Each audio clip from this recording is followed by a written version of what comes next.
and welcome to my first look at Star Wars Battlefront since the game went live.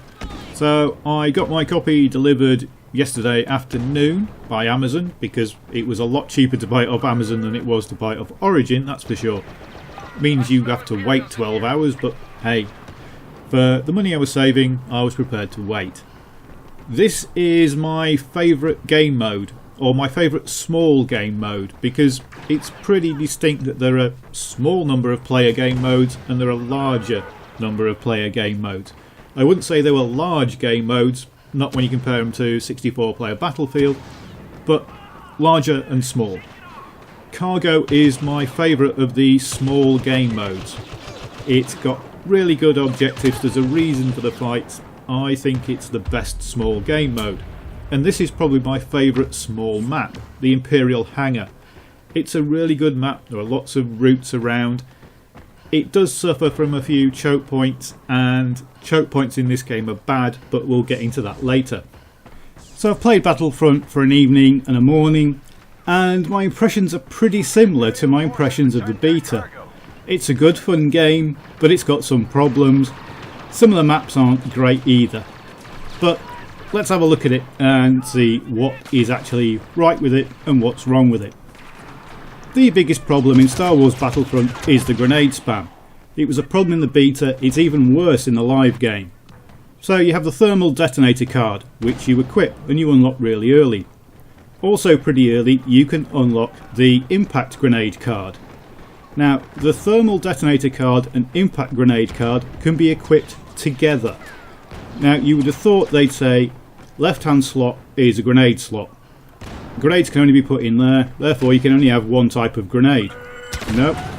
Left hand slot and right hand slot can have a separate grenade in each. So you can equip the thermal detonator and the impact grenade, and you can pick up a battlefield grenade as well. Now the thermal imploder you can pick up on the battlefield is a one-shot item, you can only throw that once. But both of the other two grenades, the thermal detonator and the impact grenade, have an unlimited supply on a cooldown.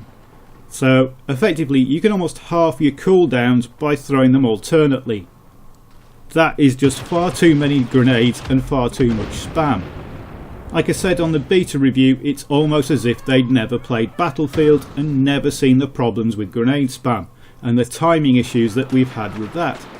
It's even worse in Battlefront, and some of the small maps have got the classic 3 or 4 lane approaches, so you can pretty much control a lane with 2 people just using grenades. You don't need anything else.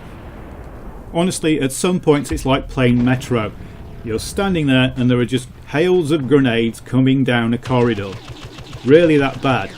Add to that you can have explosive rounds as a perk for your gun, and you can also get a thing called the Boomer, I think it's called, which is essentially just a multiple grenade launcher that's a one-shot use.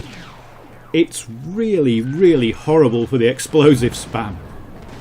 They need to change the system so that you can only equip one grenade card, and they need to increase the delay on the grenades that they've got. Another balance issue this game has is headshots. There are an awful lot of guns out there that seem to be able to one-shot headshot you. Now, I don't know if this is just a multiplayer issue, whether or not they should tone it down, but it doesn't seem to balance with the fact that this is a fun, casual game. There are just too many headshots and too many instant kills. Another problem with the game that seems to exist is people killing you when they're on 0 health. Now, this was in Battlefield ages ago, but I've had several deaths already where my opponent was on 0 health when they shot me. I think this is down to the slow projectile speed of the blaster shots, but they need to tweak it somehow so that it doesn't appear in the kill feed, because it just looks odd dying to somebody on 0 health. Now DICE have said they're aware and they're monitoring all of these issues, but the explosive spam was bloody obvious from the beta and they don't seem to have done an awful lot about it. What the game really does get right is its game modes. So Battlefront has 9 game modes on launch. The ones I like: Supremacy, Cargo, Droid Run, Walker Assault, Blast, Drop Zone. They're all fun. On quite a lot of them there's some ebb and flow in the scoring and who's winning at what point. especially Supremacy and Cargo. I think they work really well. Walker Assault, they seem to have balanced out, so it is actually more possible for the Rebels to win now. Droid Run, that's quite fun. Blast is just team deathmatch, and Drop Zone is kind of a capture the flag thing. All works really well. What doesn't work well, and the modes that I really don't like, Fighter Squadron, it's a flying mode and the flight mechanics aren't great in this game, but I don't like the flying modes that DICE do anyway. And the ones with heroes in, Heroes versus Villain and Hero Hunt. Not a fan of those modes at all. Don't think the heroes are particularly well balanced, and I think it's just an excuse to go out there and put famous Star Wars characters into the game. I can live with the heroes appearing in various game modes, but the actual hero specific game modes just don't seem that satisfying to me. It's a similar story when it comes to maps. I think we've got 13 maps, 4 big ones and 9 small ones. Probably got that wrong, but it's very close to that if it's not that. There's only one map that I truly hate so far, and that is Ice Caves. I don't think that's a very well designed map, and with the grenade issues it's even worse than it maybe could be. It might be okay without the grenade spam issue, but as it currently stands, it's pretty horrible. One issue the game does have on initial release is that there are only 4 large-scale maps. We've got the Forest Moon of Endor, Outpost Beta, Sorsub Centroplex, that's it, and Judland Wastes.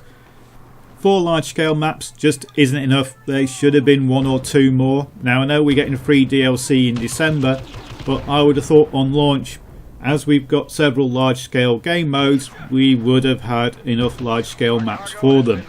After all, we've got 9 small maps. Now they are split between the modes. I think mostly you can play 6 maps per mode. A couple might have 8, but they've got a 6 or 8 map rotation, whereas the large map modes have only got a 4 map rotation, and it can get pretty stale. I don't know if that contributes to something strange with Star Wars Battlefront, because in Battlefield I prefer 64 player game modes. I love 64 player Conquest, occasionally play 32 player Rush, but I'm not a fan of small game modes on Battlefield. But on Battlefront I do prefer the small game modes to the large game modes. I think the map design is pretty good, and I think it suits the casual nature of the game better. They're a lot more fun, they're faster paced, they're shorter, and you can always tell where you're getting killed from and why, which you can't always do on the larger scale map modes. Maybe it's because I'm not used to the maps yet that I really just don't get the large scale maps, but I really prefer the small scale maps and the small scale game modes. I think it's got something to do with the old school design of Battlefront. The gun mechanics are pretty simple. The layout of the smaller maps is pretty classic. They've gone for a lot of lane design maps, and it's just a fun, interesting game mode to play. I prefer it a lot to the way that COD has gone in recent years. There's something about Battlefront which I like that I don't like in COD, and COD just doesn't have, and I haven't quite worked it out yet. Battlefront is intriguing me because I didn't think I was going to enjoy it that much, but I really am enjoying the small game modes, and that's not what I usually play in shooters, or haven't done for years.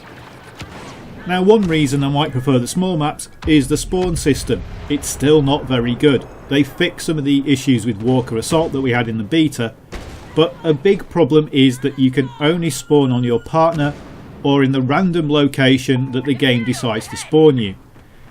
Because you can often lose your partner, you end up only being able to spawn where the game wants you to, and it's often on completely the opposite side of the map to where you've just been fighting. So spawning on the larger maps is quite random. At least on the smaller maps you can spawn in and get back to where you were. On the larger maps it just doesn't seem to work very well. But on the whole, I'm enjoying Star Wars Battlefront. I'm certainly enjoying it a lot more than I did Advanced Warfare or Titanfall. I think that Star Wars Battlefront is a fun game. I just don't know how its longevity is going to be. I certainly can't see it being like Battlefield 4 where I'm playing it 2 years down the line, but then again, I don't know. I think a lot of it is going to depend on the quality of its DLCs and how many people actually buy the DLCs once they've bought the main game. If you try playing Battlefield without any DLCs, it's a vastly different experience to playing Battlefield with all the DLCs. Battle for Jakku arrives on the 1st of December if you pre-ordered, 8th of December if you didn't. That's got 2 maps in it, and I imagine it's going to be 1 large map and 1 small map. So that's going to be 5 maps and 10 maps. So that's really what the game should have launched with. I think basically the Battle for Jakku is essentially content that should have been in the game but has been delayed so that it launches with the film. The Jakku DLC is set between the first set of films, well 4, 5 and 6, and the new films 7, 8 and 9. So the scenes that you see in the film of the crashed Star Destroyer, that happens during the Battle of Jakku. So really the game's launching with 5 large maps, 10 small maps, and then we've got the first of the paid DLCs apparently arriving early in January. Well, that's pretty much it for this video, or at least for this narration, because that's pretty much all my thoughts on the start of Battlefront. I think the game's going to be successful, it's fun, it's easy to play. I'm not sure what its longevity is going to be, and it's got some issues that need sorting out. I don't like giving games scores out of 10, so I'll say it's good but not great. Could be great with a few pretty minor changes. I'll let the rest of this round play out so you can see how it goes, but thanks for watching.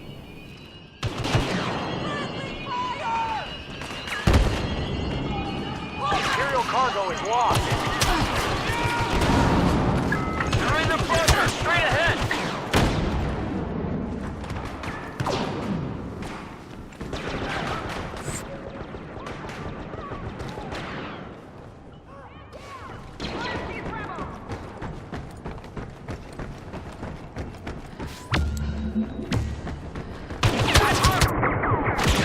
Under fire over here.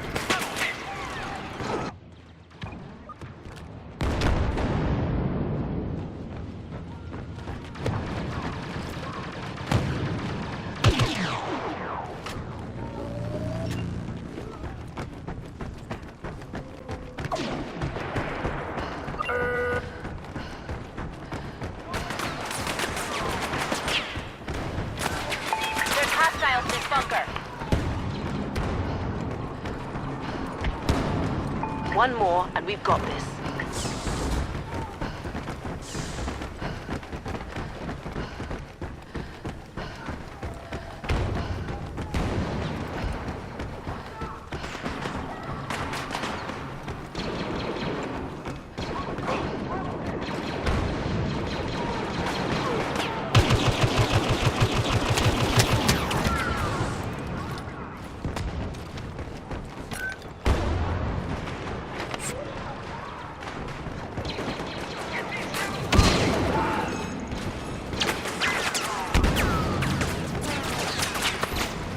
Our cargo has been returned.